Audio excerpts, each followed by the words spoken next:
Pikiran itu ibarat parasut, hanya berfungsi ketika terbuka. Parasut tahu? Kalau orang terjun payung, parasutnya nggak terbuka, nyungsep. Tapi kalau dia terjun payung, parasutnya terbuka, dia bisa kendalikan mau hinggap di mana. Itulah pikiran. Kalau pikiranmu sudah terbuka, maka kau bisa mengendalikan pikiran. Tapi kalau pikiran masih tertutup, maka kau tidak akan bisa mengendalikan pikiran. Itulah pikiran sumber penderitaan. Oleh karena itu, yuk ngaji dengan saya, buka dulu pikirannya. Jangan semua yang saya sampaikan ini timbul konflik di dalam diri, terutama karena dalam diri kita sudah banyak pengetahuan. Ya? Oke. Yang kedua, ketika pikiran diam, seluruh alam semesta pasti menyerah. Jadi kalau kita ingin diberkahi semesta, maka istirahatkan pikiran. Karena pikiran ini kalau nggak loncat ke masa lalu, pasti loncat ke masa depan.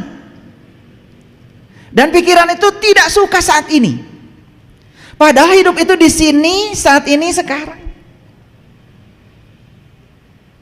Ya. Saya pastikan ya, kalau saya tanya, di dompetmu ada uang? Adalah, walaupun 10.000, 50.000, 100.000 ada, saya yakin. Saya bisa lihat kok dompetmu.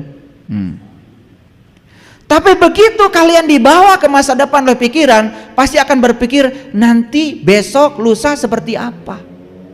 Kita jadi cemas dan takut tentang masa depan, padahal yang sedang dipikirkan itu adalah ilusi saja, bukan kenyataan. Kenyataannya beras hari ini punya, kenyataannya duit juga ada, kenyataannya anak sehat, sekolah biasa. Tapi mikirin, oh nanti biaya sekolah gimana? Nanti urusan nanti, karena nanti itu ditentukan oleh hari ini. Makanya hadir di sini saat ini sekarang, itulah yang disebut dengan mindfulness. Itu namanya kesadaran.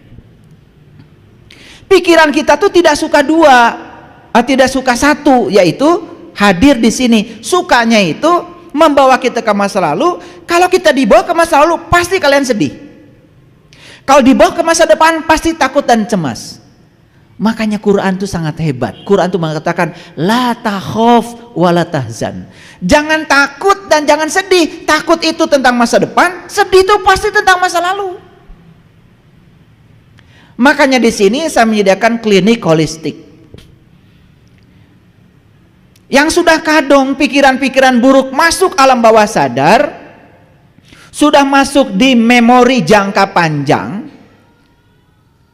itu harus dikeluarkan dengan teknik hipnoterapi.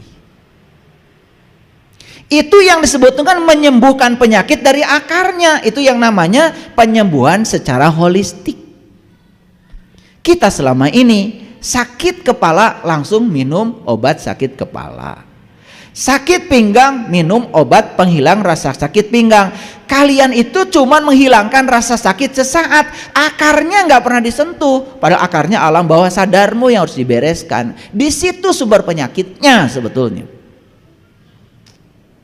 Makanya riset modern mengatakan 50% simptom penyakit fisik itu karena jiwanya kotor. 25% sakit fisik kontribusi dari mentalnya brengsek. Jadi kalau dua itu diurus, bereskan jiwanya, bereskan mentalnya, sudah jelas fisiknya 75% sehat. 15% berasal dari hubungan sosial yang terganggu. Karena apa? Orang yang masih konflik dengan dirinya sendiri pasti akan konflik lewat mulutnya dengan orang lain. Yang gampang berantem, tersinggungan, gampang marah, udah jelas itu. Dia masih punya konflik dengan dirinya sendiri. Cuman konflik itu disalurkan lewat mulutnya. Jadi konfliknya melebar dengan orang lain. Di mana masalahnya? Masalahnya jiwanya kotor dan pikirannya, mentalnya amburadul. Hubungan sosial jadi terganggu. Ketika hubungan sosial terganggu, 15% tubuh fisiknya akan sakit. Coba bayangkan, jiwa kotor, mentalnya amburadul, hubungan sosial terganggu, sudah total 90%. Pasti tubuh fisiknya sakit. Jadi saya ingin kasih tahu, kalau belajar spiritual itu cirinya apa? Sehat lahir batin. Jadi kalau kalian udah belajar spiritual bertahun-tahun tapi kepala pusing, habis duduk bangkit kunang-kunang, udah deh nggak beres itu, ya jelas. Yang nggak beres itu jiwanya sama mentalnya, kan itu kontribusi 75%. Gitu cara ngukurnya. Makanya gaul membaca artikel-artikel modern yang sudah terindeks. Sekarang itu kalau baca artikel, baca jurnal, lihat dia terindeks enggak? Ada terindeks Scopus, ada terindeks Hamilton. Jadi ada badan dunia yang memberikan sertifikasi. Ini artikel layak untuk dikaji atau tidak?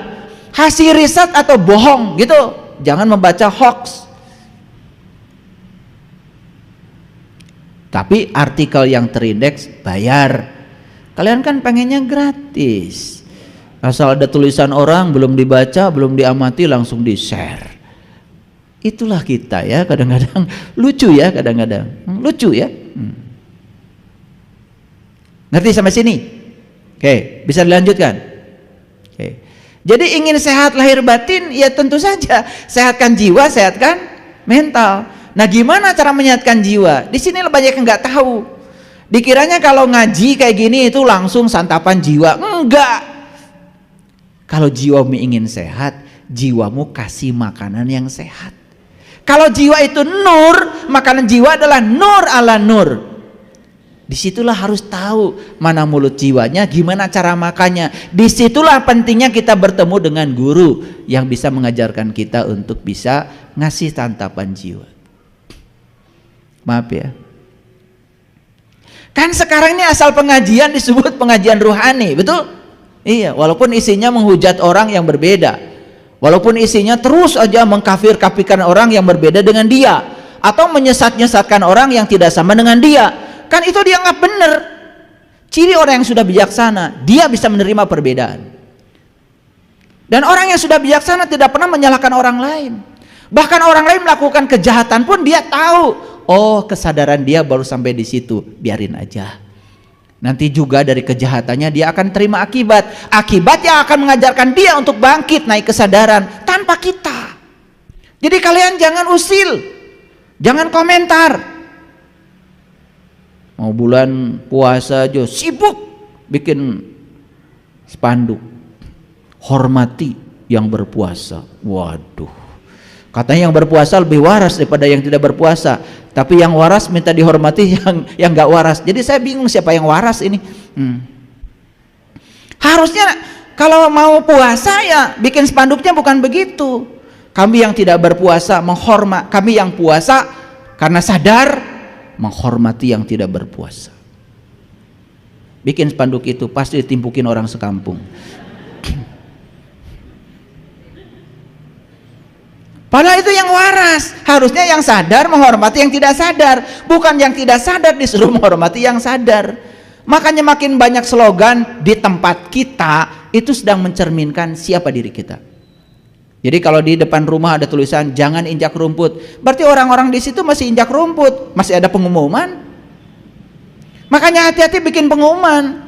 Makin banyak pengumuman sebetulnya makin mencerminkan bahwa perilaku kita seperti yang diumumkan. Paham maksud saya? Lanjut? Oke.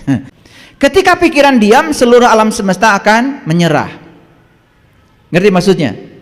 Pikiran diam artinya pikiran itu tidak diizinkan loncat ke masa lalu, tidak diizinkan loncat ke masa depan. Berarti hadir di sini saat ini sekarang. Itu namanya mindfulness. Itu pentingnya kita belajar olah nafas. Lucu ya, ketika orang belajar olah nafas malah dianggap aneh. Ajaran dari mana? Padahal nafas itu adalah sang hidup pada diri kita. Tanpa nafas kita tidak ada apa-apanya. Yuk saya mau kasih tahu sama kalian semua. Orang bikin HP ini, bikin laptop saya di depan saya ini, bernapas nggak? Bernapas. Itu hanya menggunakan napas biasa, masuk keluar nggak diolah, bisa bikin laptop. Orang bikin pesawat pakai napas nggak? pakai napas. Hanya menggunakan napas biasa, yang biasa aja keluar masuk seperti biasa, itu orang bisa menciptakan peradaban yang sedemikian luar biasa. Bayangkan kalau nafas diolah. Bayangkan seperti apa semesta ini. Peradaban yang kita capai itu luar biasa. Begitu napas diolah, kita akan bisa memasuki yang namanya kecerdasan yang melampaui pikiran. Itu yang disebut dengan intelijensia, itu yang disebut dengan kesadaran.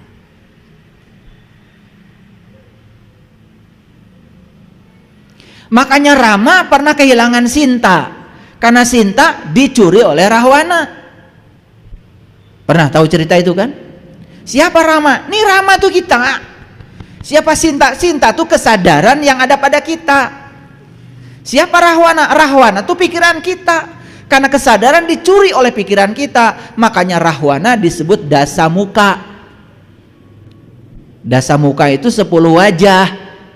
Makanya orang yang selalu dikendalikan pikirannya selalu 10 wajah, pura-pura baik, pura-pura bahagia, pura-pura soleh, pura-pura suci, padahal enggak. Nih kalau lagi gini di masjid nih, semua kan kelihatan seperti sabar. Pakai peci kelihatan seperti soleh. Pakai baju takwa kelihatan seperti takwa. Betul? Jadi sebetulnya ketika kalian sedang duduk begini dengerin saya, kalian itu sedang menjadi diri kalian yang lain, bukan aslinya. Aslinya kalian itu di rumah, di jalan, waktu kalian nyolot ketika mobilnya kesenggol, ketika kalian pijit klakson kenceng-kenceng ketika angkot sedang menurunkan penumpang, itulah kamu. Di sini nggak pijit klakson. Paham? Nih supaya ngerti. Maaf ya, dibuka sedikit. Karena kita ini selama ini Dasamuka jadi Rahwana. Karena Rahwana itu penguasa negeri Alengka. Alengka itu pikiran, itu bahasa Sanskerta. Pikiran menguasai kesadaran, makanya Rahwana mencuri Dewi Sinta. Nah tugas kita sekarang, yuk kita ambil lagi Dewi Sinta yang diambil Rahwana itu, supaya bersama Rama lagi. Mau? Gimana caranya? Caranya cuma 2, bikin jembatan, namanya jembatan Shirotol Mustaqim. Jadi harus dapat nikmat. Nikmat terbesar manusia adalah ketika tahu jati dirinya siapa. Ketika dia kenal dirinya, kenal Tuhannya. Lewat bantuan siapa? Lewat bantuan Hanuman. Makanya Hanuman itu perwujudan dari seorang guru, guru yang waras. Dan ciri guru yang waras itu mengajarkan kepada siswanya untuk lebih pintar daripada gurunya. Tuh. Dan gimana supaya lebih pintar? Makanya seorang guru hanya membukakan pintu. Selebihnya silahkan seorang murid memasuki pintu itu sendiri, nikmati sendiri. Maka di Quran dikatakan, hendaklah kamu berlaku lemah lembut, ya, ambillah makanan itu sesukamu. Itu di Quran surat Al-Kahf ayat 19. Makanan apa? Makanan jiwa. Bawa tangki yang besar untuk mengambil makanan jiwa itu. Nanti jiwanya kekar, dewasa, penuh cinta kasih, tidak membeda-bedakan, bijaksana. Karena orang yang suka menyalahkan orang lain sebetulnya sederhana, ilmunya belum kemana-mana. Iya, lihat Bandung dari beca di Pasar Baru semrawut. Coba lihat Bandung dari pesawat. Oh, ternyata di belakang rumah-rumah yang di Pasar Baru itu masih banyak tanah kosong sebetulnya. Betul nggak? Melihat dari ketinggian selalu lebih luas, tapi melihat dari tempat yang sempit selalu sempit. Makanya orang yang suka menyalahkan orang lain itu karena dia masih melihat di tempat sempit. Pengetahuannya sempit, belajar enggak, nyalahin orang. Karena kita sudah terbiasa dari dulu diajarkan menyalahkan orang. Tapi menyalahkan diri sendiri tidak ada pelajarannya. Akibatnya kita menjadi orang yang tidak tahu diri.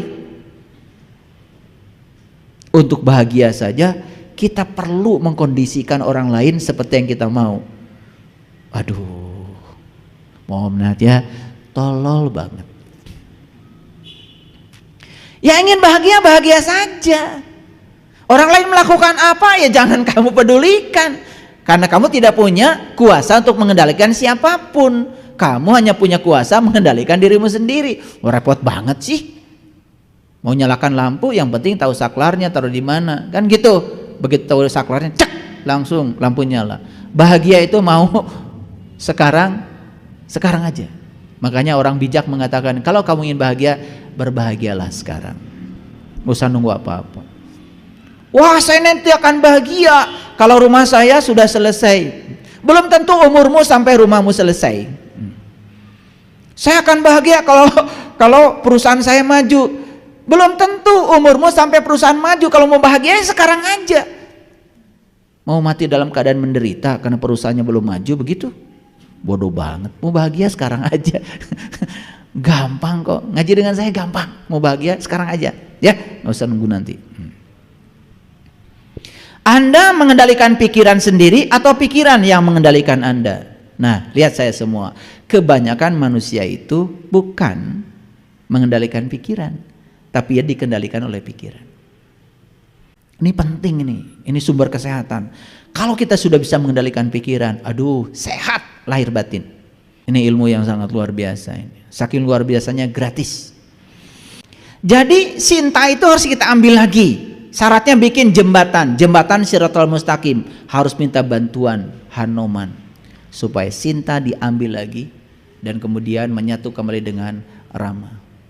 Nah, ketika sudah menyatu dengan Rama, maka sang kesadaran akan menjadi majikan dan kemudian pikiran akan menjadi pelayan yang terbaik, baru hidupnya penuh dengan kedamaian.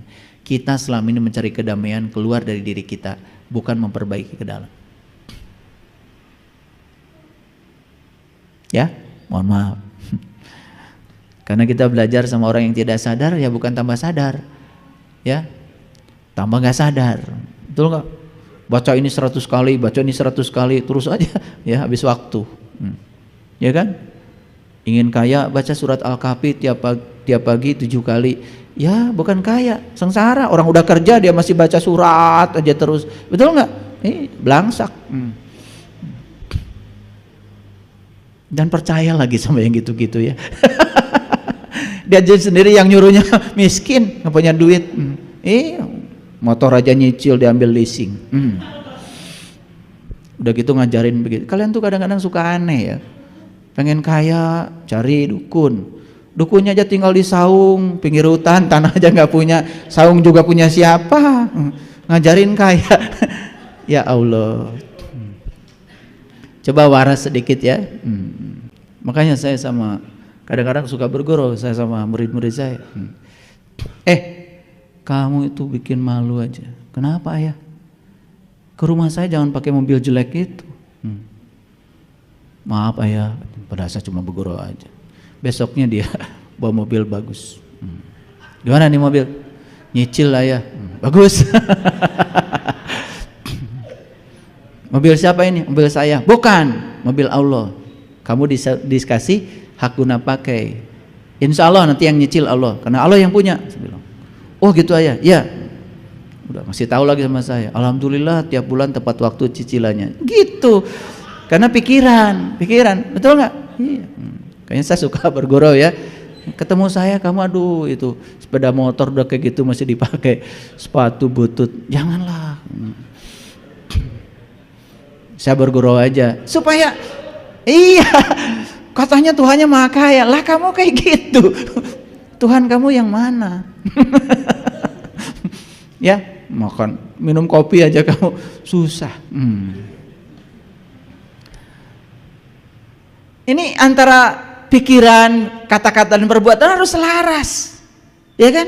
Iya kan, kita sering dengar tuh ya orang-orang yang menghujat ya, kadang-kadang di rumah suci menghujat orang lain yang ngurusi dunia. Wah itu terlalu duniawi katanya, sampai nggak ingat akhirat. Tapi giliran dia bangun masjid kan minta sama dia. Gimana sih kamu ini? Betul nggak?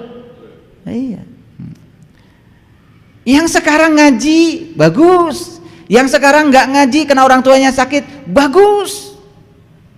Kalian bisa datang di sini bagus. Yang sekarang sedang kerja karena nggak punya makanan, bagus. Kalian juga ada di sini karena kalian punya beras cukup kan di rumah. Kalau nggak punya beras, kalian juga belum tentu ada di sini. Semuanya bagus. Yang jelek itu pikiranmu.